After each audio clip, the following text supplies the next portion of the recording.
Babati Dudaira. Ndavunza daireti. Ngati munoti munogara ere mumiri wa Jesu Kristu. Ama mudai. Munogara ere. Mutagara ere mumiri wa Jesu. Mutagara ere mumiri wa Jesu. Saka woni wote munhu anoti ndinogara muna Mwari. Unofani it's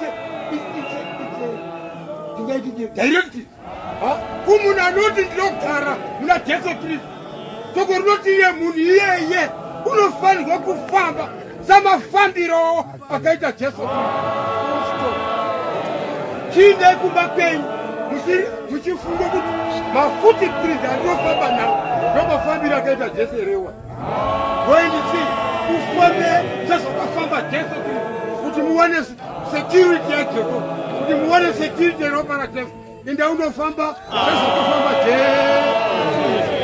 Ende unofamba sezvakafamba Jesu.